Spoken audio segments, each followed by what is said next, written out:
Thank you for joining me. In the previous video, we looked at concept of position in physics, and I told you that in calculating problems involving this kind of questions, we use what we call the Pythagoras theorem in geometry to solving questions such as this. Let's apply this now. Take for example,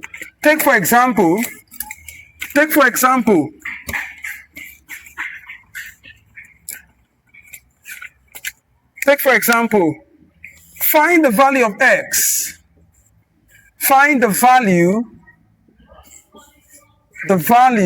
of x if it took a bath. Find the value of x if it took a bath 2 seconds to fly from point L. In L, you have 2x bracket 3 to M. In M, you have x bracket 9. Okay? So find the value of x if it took a bath 2 seconds to fly from point L, 2x3 to M, x9. Okay? With a speed of 5 meters per second. 5 meters per second. So what is the value of x? Look at x in this case. I told you in calculating or knowing the position of this bat now. You know, bat is the only flying mammal, as the case may be. So let's go. How do we do that now? According to Pythagoras theorem, it's going to be AB all in square. Is that not so? Will be equals to what? What I give you? AC all in what? Square plus what? BC plus BC what? All in square. And then at the end of the day, you have AB will be equals to what? The square root. Is that not so? The square root. But let's go.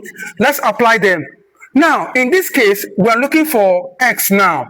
And if we're looking for x, it means that the AC and the BC in this equation has been given. So what do? Write it out. Write it out this way. What do you have? You have for L, you have 2x and 3. Now take note that this 2x and 3, this will be your what? This will be your x1. Okay, and this will be your y1. And then they gave us m to be what? X and 9. Therefore, this your x will be what? X2, and your what? Y will be this 9 will be your y2. So what do we do in this case? Are you with me now? According to the Pythagoras theorem, we're going to apply. So I'll clean that place I want you to see. I will clean this top, the question. You already know what the question is. So what do we do here now? According to this Pythagoras theorem formula, we are then going to replace it now. But before we do that, they gave us a distance. What's distance? Distance? They gave us, no distance. So we need to calculate that distance quickly. So to get distance, how do we do that? To get distance, to be velocity equals distance over time. Is that not so? Good. Therefore, to get distance now, it will be velocity times 2. They gave us a speed, or speed. Speed is equals to distance over time, rather. So the speed will now be, distance will be equals to, what's the speed? They gave us 5 meters per second times what? Time.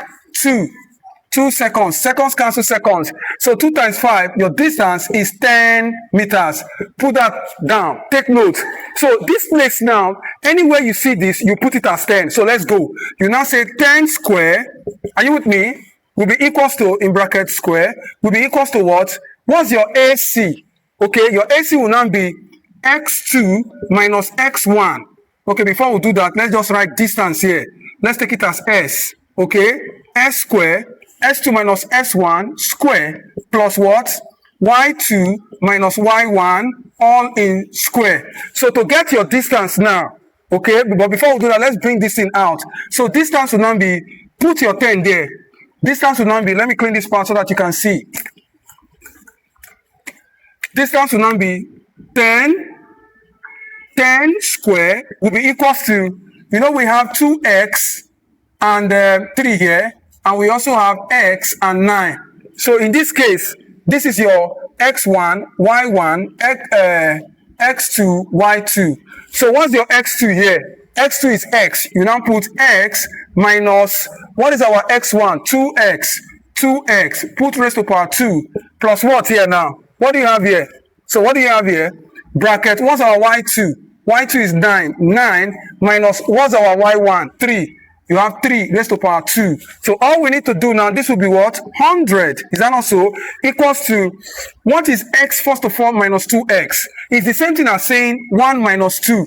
And 1 minus 2 will be minus 1. So since we are dealing with x, it will be minus x. So this will now be minus x. 1 minus 2 is minus 1, which is the same thing as saying x minus 2x is minus x. Then you put square here. Leave the square. We've already broken this one down. Or let's still leave it so that we release everything at the same time. Then we have plus bracket. What's 9 minus 3? 9 minus 3 is 6 raised to power 2. Okay, so what do we have now? Let's break everything out now. We now have 10 raised to power 2 will be what? 100 will be equals to minus x. Look at minus x times minus x. Take note, minus times minus is plus. So this will become your what? X squared. Are you seeing that now? X squared plus 6 times 6. 6 raised to power 2 will give you 36. Okay, I want you to see. I will clean up. Now, what does that mean? We take this equation, this value now. 100 is equals to what? X raised to power 2 plus 36. Plus 36. So we're going to collect like terms here. Take this here. You return to x2 is equals to 100 minus what? 36, because it was plus here before. When you change it here, it becomes minus. So you have x2 will be equals to what? 64. To make x stand on its own, we don't want it as a square. You square root both sides. So once you square root both sides, x will be equals to 8. Therefore, the value of x is 8. Why this will be 16, this will be 8. I'd like you to follow me on Facebook, follow me on Instagram at Adobe Fikemba, and also on YouTube at Adobe Fikemba. Thank you.